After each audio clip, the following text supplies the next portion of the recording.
In this video, I'm going to rank all of the legends in a tier list for Season 9. The new season has been out over a week now, and I felt that that was a good amount of time to familiarize myself with any of the changes that have happened since the release. We will start in D tier and move all the way up to S tier. Some context for the video: if you're not familiar with my channel, I have over 4,000 hours in Apex Legends, and I do not main any one legend. I play all of them. I do play some more than others, but I'm very familiar with playing all of them. So let's get into it. Let's start with D tier. There are no current legends in D tier at this time. Now this may surprise you, but keep listening. In C tier, we have in no particular order, starting with Fuse. Now, Fuse did get buffed at the beginning of Season 9. They just essentially doubled his tactical. So now he has 2 knuckle clusters. The issue with Fuse is that he's a complete damage dealing legend. So if they tweak him even a little bit, that could have a huge effect on the game, and he would totally turn into a legend that just kills you with abilities. Apex is definitely aware of this, and so they're trying to walk a tight line between buffing Fuse too much, where he's just going to blow you up with explosives, and making Fuse more viable. The second legend we have in C tier is Wattson. Now I know there are a lot of Wattson fans out there that are really diehard and think Wattson is amazing, but frankly she's not. The removal of low profile at the beginning of this season was probably the best thing to happen to Wattson in a lot of seasons. So that is the best thing she has going for her. Her small hitbox with no low profile. Her ultimate is pretty weak because it's still on a timer back when they changed it in Season 5, and her fences frankly have too long of a cooldown for how effective they actually are. So if you shorten the cooldown on the fences and you make her ultimate not have a timer, that would be a quick fix to improve Wattson overnight, but I'm sure they're working on more of a focused rework for her. It's just, when is that going to come out? All of that remains to be seen. The reason I didn't put her or Fuse in D tier is because I don't believe any of the legends are super bad at this time. They actually did a really good job with this update. And we have one more legend that's going to go into C tier. The last legend we have in C tier is going to be Rampart. Now Rampart's been continuously buffed little by little since her release in Season 6, but ultimately I think this legend is kind of doomed. Don't get me wrong, she's really good in certain situations. I just feel like those certain situations are extremely limited. There's not a lot of times where you can outplay people with Rampart. I do know of a couple crazy Ramparts that have figured out how to place the walls and retract them and then put them back down again, and then they know where to place the Sheila. But Rampart's another legend like Fuse that if you buff too much, it's gonna not feel like you're playing Apex Legends anymore. Her abilities are really unique, and I just think I wonder why they put her in this game with those abilities. So we'll see. Now starting off B tier, we have Pathfinder. Now I know a lot of you guys may disagree with this, but the only reason I have Pathfinder in B tier is because of his hitbox. It's too big, and he gets deleted way too fast, faster than other legends. He no longer has low profile, but the hitbox increase that they added at the beginning of Season 7 is just too awkward. My man Pathfinder just dies way too quickly.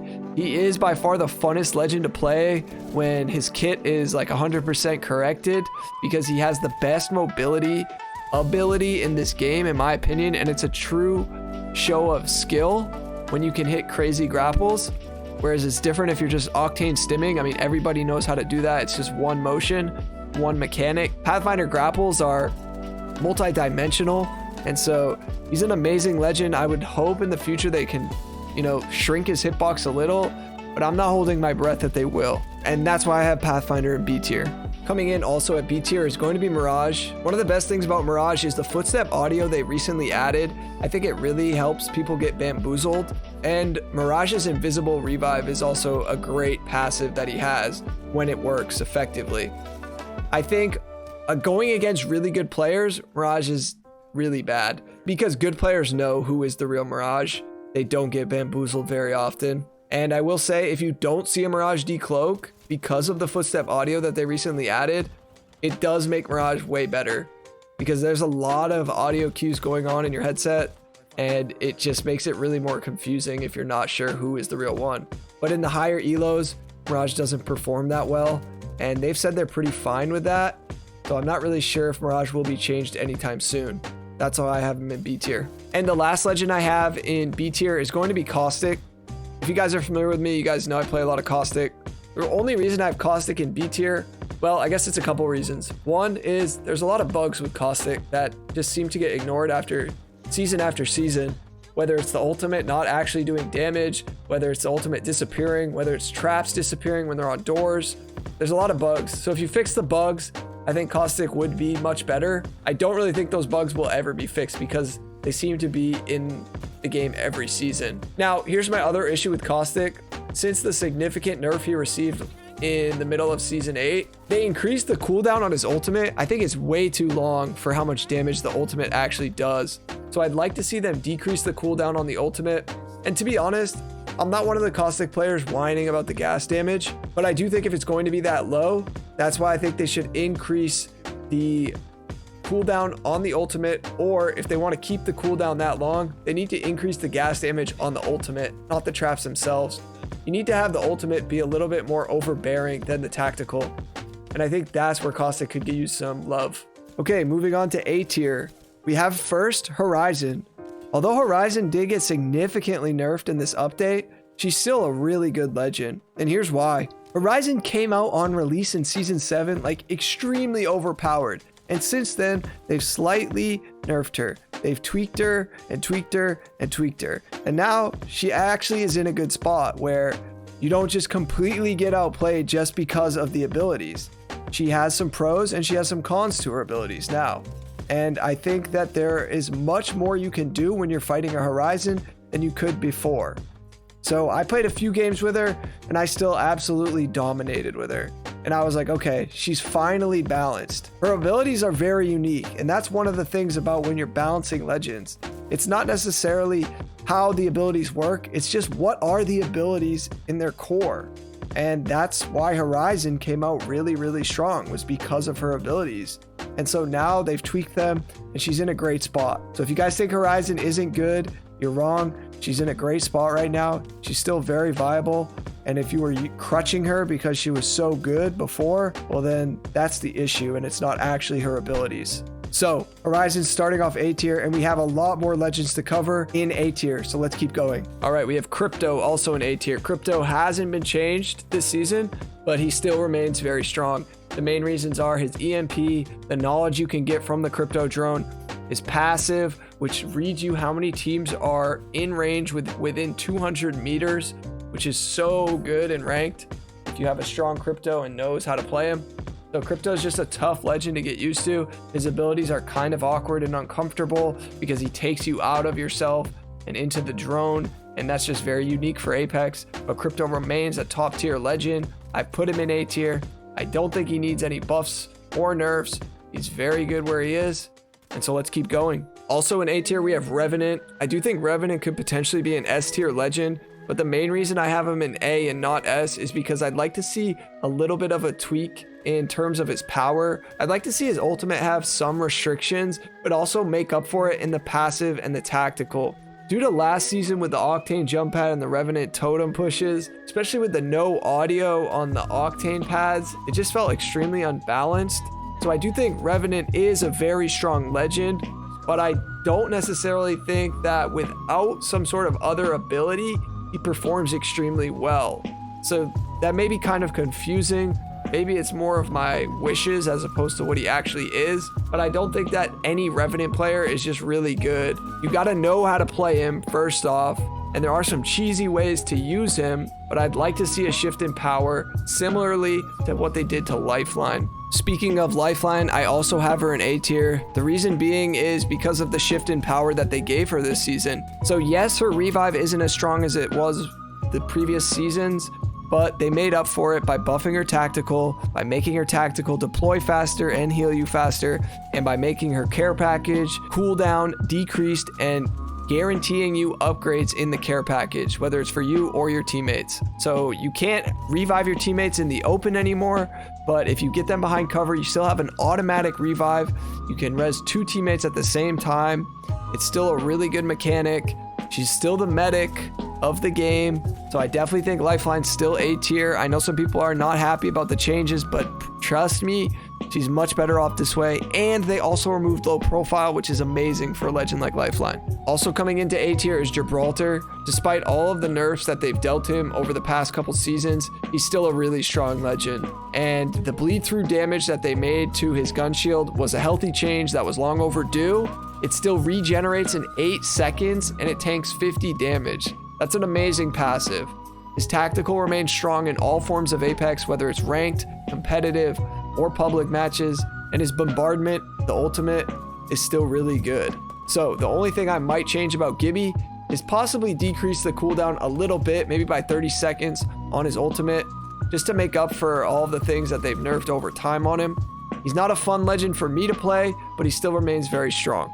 Real quick, if you're still watching, I want to thank you. This video took way longer than I ever thought it would, and it's a longer video than my normal videos, so if you're still here, thank you. Let's wrap up with A tier. We only have a couple more to go.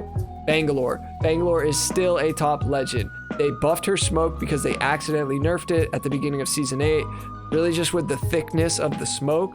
Now it's back to normal, what it was in the previous seasons, so it's really strong. It's nearly impossible to see in it. You get completely disoriented. Her passive, which is the double time, really strong passive, and her ultimate, the Rolling Thunder, is still really strong. It's a great crowd controller. So Bangalore is once again a top tier legend. The last legend I have for A tier is going to be Octane. Now, the reason Octane is in A tier is because they did nerf his stim. You can use it more often, but it takes way more health from you. So I do think Octane and his jump pad are still really good, but he is Octane at the end of the day. I don't think he's S tier because of the changes to the stim and because of the addition of Valkyrie, who we'll talk about in a minute, and because of some of the other legends' abilities. I still think Octane's very viable, but personally I can't put him at the top of the bunch. Let's keep going. We're on to S tier finally. All right, we only have 4 other legends to go, and they're all in S tier. Starting it off is Bloodhound. Bloodhound is insanely strong and has been for the past 3 seasons.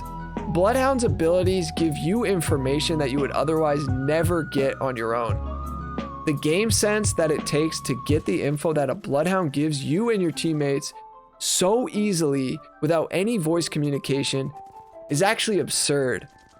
If you watch higher elos of play, you will see how prominent Bloodhound is in those lobbies and just how accustomed people have gotten to knowing where their opponents are in any given fight, and how much people rely off of a Bloodhound scan. It's actually insane to me that Bloodhound hasn't really been tweaked at all since Bloodhound was buffed in Season 6. The only slight change this season is you no longer get assists from the Bloodhound scans, which is a healthy change. We also have Valkyrie in S tier. Valkyrie on release has been a very successful, strong legend. She has multiple abilities, and they're all really good. Her passive is probably the best part about her. Her tactical, the missile cluster, is really strong. Her ultimate is a great mobility ability, and her other passive that she can scan beacons. And then her third passive is she can, get these recon scans while her and her teammates are in the air. I mean, she's just loaded. If you talk about legends and their abilities, Valkyrie has a ton of them. It's kind of absurd too. But Valkyrie it's good that she came out really strong. I don't think she's too overpowered like Horizon was on release. And we've got 2 more to go. Loba. Loba's changes in Season 8 have successfully pushed her to the top tier of legends, in my opinion, because of her ultimate, which is so helpful for her and her teammates, and because of her tactical, which is the teleportation. It successfully works now. It can get you there quicker. You don't have to do the slow animation that you had to deal with in the previous 4 seasons. And she's just top tier. She's good for herself because of her tactical. She's good for her team because of her ultimate. And now that there's no bugs with her, she's just got to be in the top tier. And then the last one is going to be Wraith. They removed low profile. Wraith has always been at the top tier of legends, and now she's just as good, if not better than she's ever been. Her hitbox isn't messed up. The low profile is gone. Her portal remains to be one of the best ultimates in the game, along with her tactical to phase. The phase is the ultimate get out of jail free card / repositioning tool. It's so strong. She cannot be matched in a lot of ways, and I really think that she's probably the best legend along with Bloodhound this season. If you guys enjoyed this video, please consider subscribing. Thanks so much for watching, and I'll catch you guys on the next upload. Peace.